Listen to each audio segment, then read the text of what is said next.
Minsan, darating tayo sa point na makikita natin ang tamang tao para sa atin, ngunit hindi naman siya ang nakatatana para sa atin. Magandang araw sa inyong lahat. Itago niyo na lang ako sa pangalang Genevieve. Wala lang po kasi akong mapagkwentuhan about sa aking karanasan sa love life. Hindi ko naman pinagsisisihan ang lahat, ngunit kailangan ko na pong makamove on at ito lang siguro ang tanging paraan upang magawa ko iyon. Ang may mapagsabihan ng karanasang ito, sana'y magustuhan niyo ang aking kwento. Noon ay isa akong OFW sa Saudi Arabia. Nagtatrabaho ako bilang isang janitress sa isang pang-militar na ospital. Hindi ko na lang sasabihin ang pangalan ng ospital para na rin sa privacy at baka may makakakilala sa akin sa mga tagapakinig mo, Ate Iglesia. Unang araw ko pa lang sa trabaho ko ay halata ko na ang mga kalalakihan na nakatingin sa akin. Well, hindi naman sa pagmamaganda, sabi nila hawik ko daw si Jackie Rice. At gano'n na nga ang nangyari. As I expected, maraming mga kalalakihan ang nagpaparamdam ng kanilang paghanga sa akin. Ngunit naniniwala ako sa mga sabi-sabi na pag OFW daw ay single sa abroad pero pamilyado sa Pinas. At hindi ko naman pinunta dito ang maghanap ng love life. Kaya naman, hindi rin ako nagbibigay motibo na may pag-asa sila. Pero hindi ko din naman sila tinatarayan o binabaliwala. Sa totoo lang, masaya sila kasama. Gusto ko sila bilang kaibigan pero hindi bilang kaibigan. Years pass at hindi ako nagiging healthy sa work ko dahil sa malabo ang mata ko, laging sumasakit ang ulo ko dahil sa dami ng ilaw sa ospital at laging maliwanag.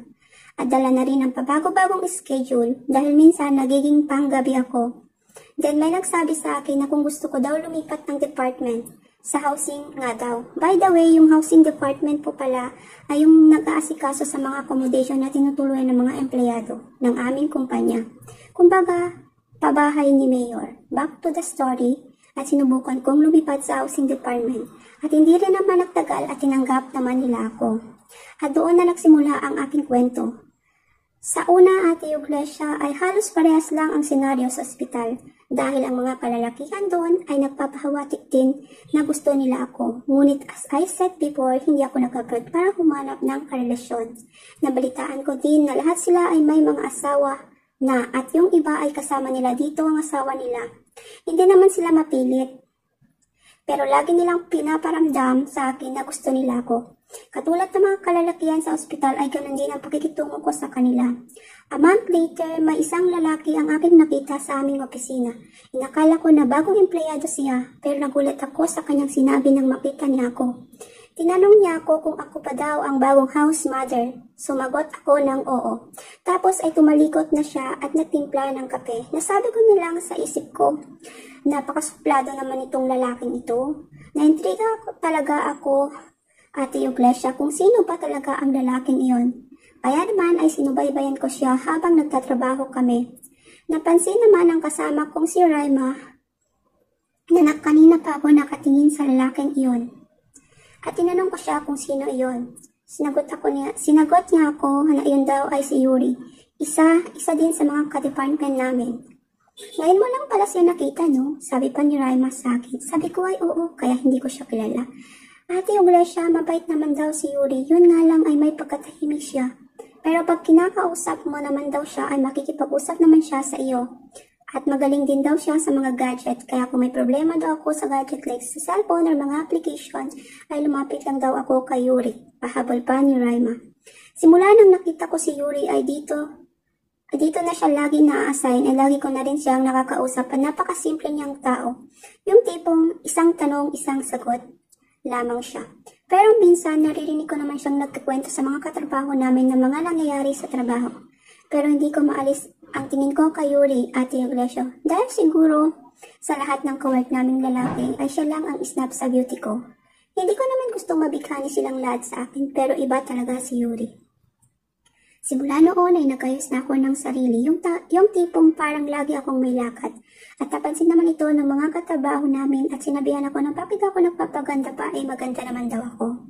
Sabi ni Jonas na katrabaho namin na naliligaw sa akin, dagdag pa niya, ay lalo daw siyang nabibighani sa akin. Sinabihan ko na lamang siya na tumigil at baka malaman ng asawa niya ang kalokohan niya. Lunch break noon at sabay-sabay kaming kumakain nang nasabi ko na kung sino ang pwedeng pakisuyuan na ibili ako ng glass protector. Tingnan ko si Yuri kung magpresenta siya pero hindi siya umimik at patuloy lang sa pagkain. Aminado akong medyo nainis ako sa kanya dahil hanggang ngayon ay ini-stop pa rin niya ang beauty ko. Na kahit araw-araw na akong nagpapaganda para mapansin niya, wala pa din epekto. Nagpresenta naman si Jonas na siya na ang bibili ng glass protector para sa aking cellphone. Kinabukasan ay dala na ni Jonas ang glass protector para sa aking cellphone, ngunit walang marunong maglagay sa amin bukod kay Yuri. Bago mag-lunch break, pinagluto niya ako ng sinigang. Nang biglang pumasok sa opisina si Yuri, narinig ko na lang si Jonas na sinabihan si Yuri na ikabit ang glass protector sa cellphone ko. Agad naman hiningi ni Yuri ang aking cellphone upang maikabit niya na yon. Saglit lang niyang naikabit yun at binigay niya na agad sa akin. Ngunit nakalimutan ko na tinanggal ko pala ang silicone case ng phone, kaya dumulas ito sa aking kamay. Agad naman niyang napansin ito, ngunit huli na ang lahat, malapit na itong bumagsak sa sahig. Pero nasalo ito ng kanyang paa, kaya nag-slide lang ito at hindi nasira. At yung Iglesia, ang alam ko ay sa telenovela lang nangyayari ang mga pa-slow motion effect. Pero nang dadamputin ko na yung phone ko ay di ko napansin na dadamputin din niya ito. Sabay naming nahawakan ang phone at nakatitigan kaming dalawa. At doon ko naramdaman na parang ang bagal ng paggalaw ng mundo. Habang papatayo kami ay nakatingin pa rin kami sa isa't isa. Nabalik lang ako sa ulirat ng sinabi niya na ano ba yan, nakakalagay ko lang ng glass protector, babasagin mo na agad. Hindi ko alam, Ate Iglesia, kung ano ang magiging reaction ko sa sinabi niya. Kaya tumalikot na lang ako at natawa. Tignan ko yung niluluto ko.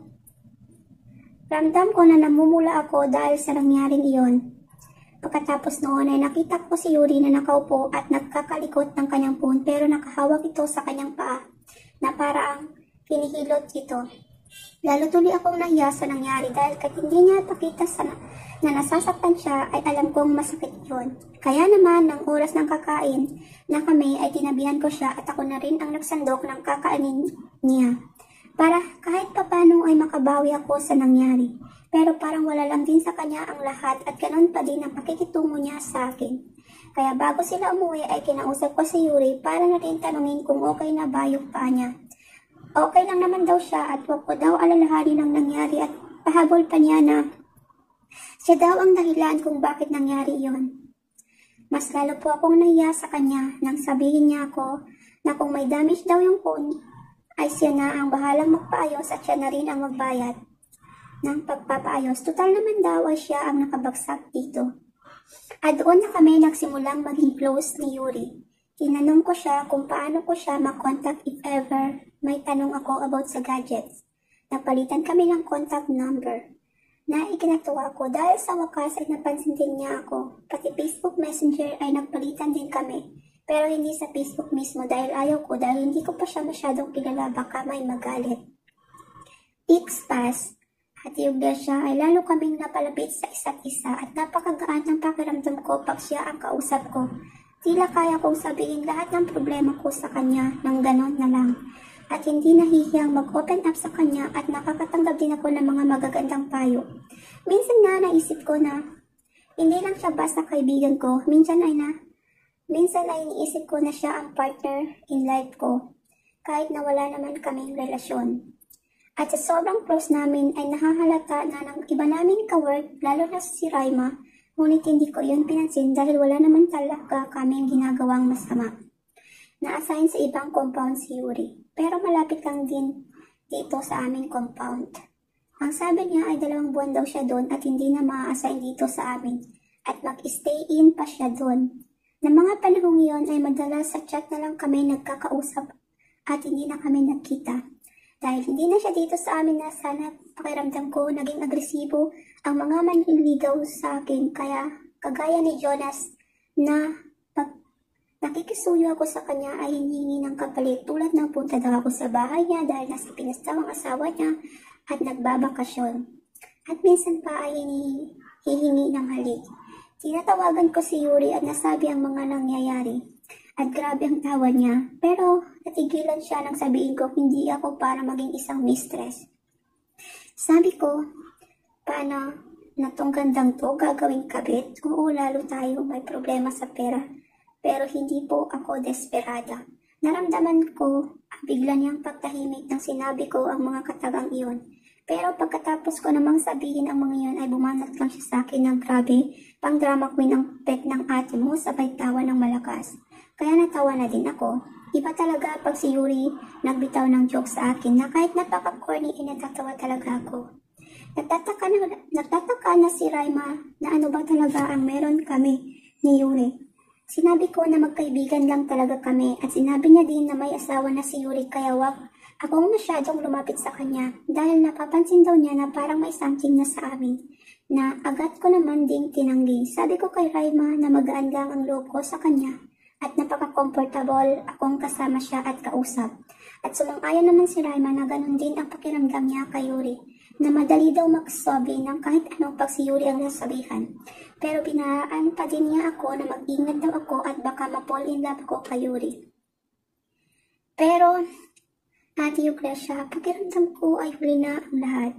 Pakiramdam ko ay nahulog na talaga ako kay Yuri. Pero hindi ko na pinapahalata dahil parang kaibigan lang talaga ang turing sa akin ni Yuri. Dahil sa matagal ko na siyang hindi nakikita ay sinubukan kong ayaan siyang kumain sa labas at agad naman siyang sumang-ayon dito.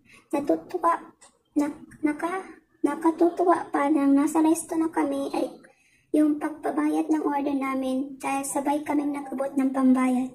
Ilabas ko ang ATM card ko at nilabas naman niya ang cash niya. So, tinanong namin ng cashier kung anong payment method ang gusto niyang gawin, kung cash ba o card. Tawa ng tawa ang cashier sa trip namin na di naman namin pinag-usapan. Card na lang daw sabi ng cashier para hindi na siya magsusukli. Kita ko naman ang bahagyang pagkadismaya ni Yuri sa nangyari. Pero ako masaya ko dahil nakita na kami ulit ni Yuri. At after ng unang labas namin ay nasundan pa ito. At halos gabi-gabi na kaming nalalabas. Lalo na pag-stress ako sa trabaho. Pero minsan ay sinasadya kong sabihin na kay Yuri na stress ako kahit hindi naman. Pero gulang naman siya ng goka, kaya masaya ako sa nangyayari. Hindi ko din ma-open sa kanya ang about sa asawa niya. At parang ako ang umiiwas sa topic na iyon. Minsan pa nga, pag magkasama kami ay tumatawag ang asawa niya pero hindi naman niya ito tinatago sa akin.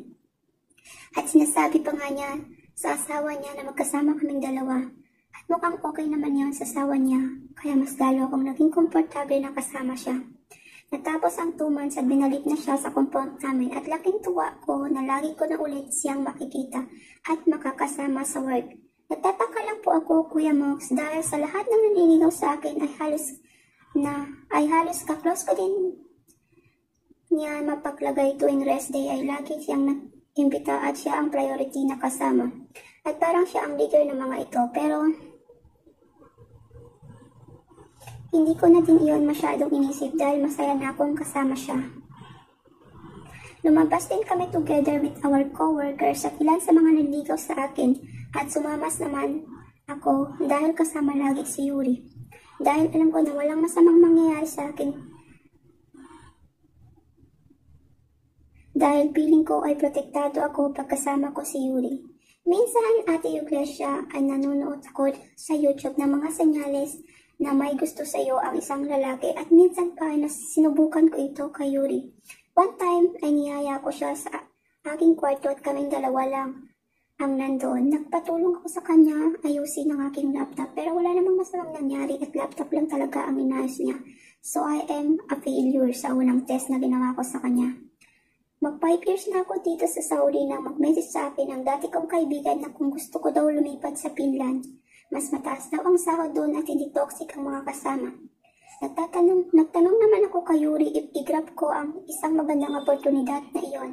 Sinabihan niya lang ako na if gusto mo talaga makaipon ay i-grab ko na daw iyon at new adventure daw para sa akin. Kaya naman nagdesisyon na ako na pumunta ng Finland. Pero kailangan ko pang mag-aral ng language nila.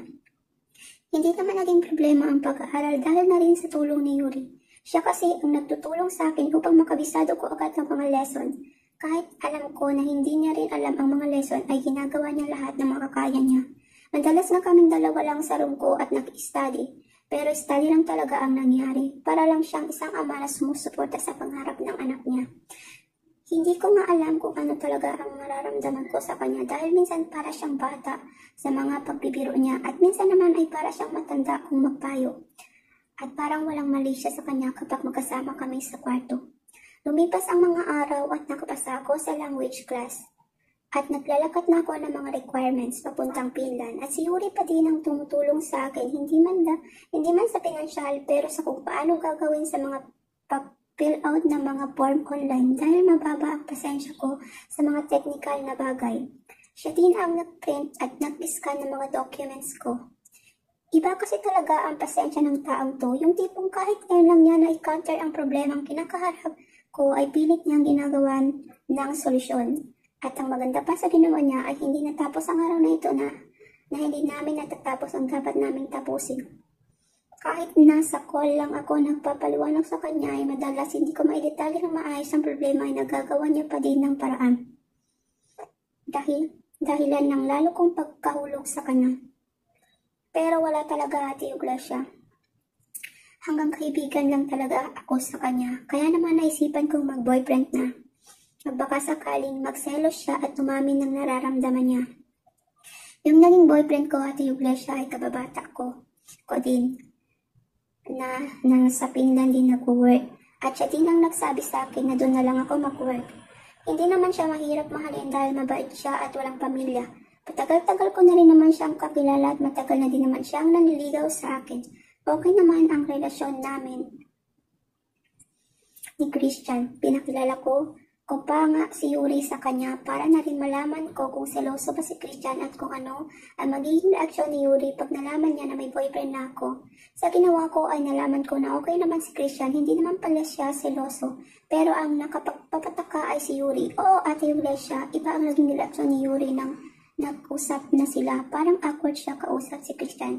Hindi niya alam ang sasabihin niya pero knowing Yuri kasi hindi talaga siya madaldal lalo na pag una pa lang niya nakausap ang isang tao. Hinayaan ko muna silang mag-usap at pumunta ako ng kusina para magluto. Pero pagbalik ko ay nagtatawanan na ang dalawa at parang naging magkasundo pa sila. Hindi ko alam kung anong nangyari sa dalawang ito at ako ang naguluhan. Kaya kinuha ko na yung phone kay Yuri at ako na ang kumausap sa boyfriend ko. Sinabi ng boyfriend ko sa akin na ang swerte ko daw at meron akong kaibigan na kagaya ni Yuri. At sana daw mamit niya in person si Yuri. Fast forward Ate Iglesia, malapit na yung araw ng pagpunta ko sa Finland. At kagaya ng nakasanayan sa abroad na pag may aalis ay nagpapadespedida party ang mga katrabaho at mga kaibigan ng aalis. So nag-organize ako ng party, naghanap kami ng bahay na pwede namin rentahan at dapat may dagat. Hindi naman ako nahirapan sa pag-organize nito dahil madami ang mga tumulong sa akin. Pero syempre ang laging ko kasama pag may ganitong event sa buhay ko ay si Yuri. Naganap ang party 3 araw bago ang flight ko papuntang Finland. Overnight kami sa isang resort, may pa-games at maraming handa at kung ano-ano pa. At yung iba may pa-speech pa para sa akin. Syempre, hindi mawawala yung picture. Selfie dito, selfie doon. Pero pag group picture na ang usapan ay si Yuri ang tagakuha ng picture. Aminin ko, magaling na cameraman si Yuri sa totoo lang Ate Iglesia. Naging photographer ko siya pag naglabas kami. Natapos ang program ng party at simulan na ng kainan. Maingay ang lahat nang biglang may na-play na music at biglang dumilim ang paligid. Hindi ko expected na may dala pala silang projector at na-play ang slideshow na patungkol sa akin. Grabe, Ate Iglesia, ang iyak. Naiyak talaga ako sa slideshow na iyon at ramdam ko sa paligid ang katahimikan ng mga tao habang pinapanood ang slideshow. Sa sobrang katahimikan ay para ako na lang ang nasa kwarto. Tanging background music lang ang ingay na naririnig ko sa isang piano cover ng Farewell. Natapos na ang slideshow at dumilim na ulit bago pa man ay may bukas na ilaw ay nagpalakpakan ang mga tao. Pero narinig ng lahat na nagpitpak yung mic kaya mumunto sila sa pagpalakpak at pag-ingay na parang may hinintay na magsalita. Pero hindi boses ang narinig namin kundi strum ng gitara. Well, as I expected, intro ng Farewell ang narinig namin at nakiyawan ang mga tao. Bumukas ang ilaw at si Yuri ang nakita kong may hawak ng gitara kaya mas lalong tumulo ang luha ko nang nagsimula na siyang kumanta. Wala na akong nagawa, Ate Iglesia, kung di lumapit sa kanya at yakapin siya. Wala na akong pake kung may mga nakakita sa amin. Masyado akong naging emosyonal ng gabi iyon dahil sa ginawa ni Yuri. Nalulungkot ako at natutuwa at the same time. Natapos ang party, yung iba ay nagsiuwian na, yung iba naman ay nag-stay, gustong sulitin yung binayad sa venue. Mga 1 AM na yata, yun, natulog na ang lahat ng magising ako at kumuha ng maiinom. Nakita ko si Yuri sa labas kaya nilapitan ko siya upang tanungin kung wala ba siyang balak matulog. Paglapit ko sa kanya, nakita ko siyang tulala lang nakatingin sa dagat at parang malalim ang iniisip. Sinagot niya, kaya naman hinawakan ko siya sa balikat at tinanong kung anong iniisip niya. Sinagot ko lang ako ng walang ka-emosyon na, bakit bilog yung lemon square? Sabi ko, sira ulo ka talaga, sabay tawa. Nga pala, kailan ka pa natutong mag-gitara? Tanong ko sa kanya, sabi niya lang matagal na daw siyang nagtutugtog ng gitara. Napaisip ako, Ate Iglesia, na marami pa akong hindi alam tungkol kay Yuri. Pero ilang araw na lang at iiwan ko na siya. Oo, posible pa kaming magkausap pero hindi na kami magkikita muli. Kung magkita man kami siguro matatagalan pa at ang tsansa na yun ay malabo pa sa tubig na may putik. Siguro ito na ang tamang panahon upang tanungin siya kung ano ba talaga ako sa kanya. Niyaya niya ako na pumunta sa tabing dagat, Ate Iglesia. Pagkatapos ko masabi ang tanong ko,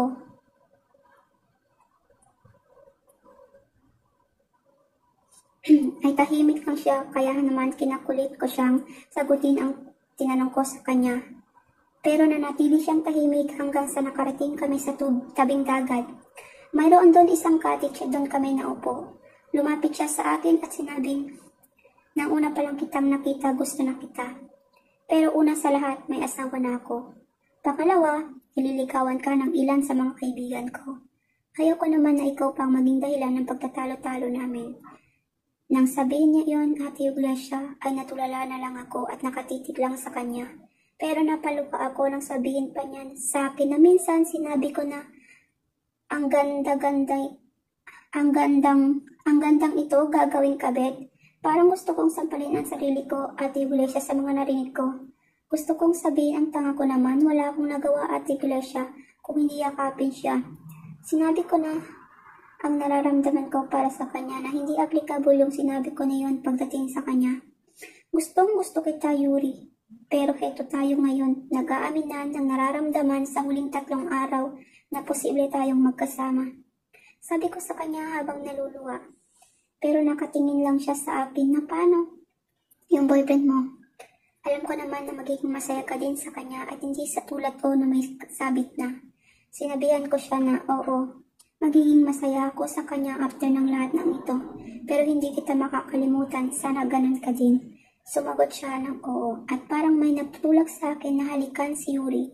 Hindi ko mapipilan kaya naman nagpadala na ako sa kung anumang hangin ang nagtutulak sa aking gawing iyon. At alam kong hindi lang halikan ang ginawa namin ng mga oras na iyon, Ate Iglesia.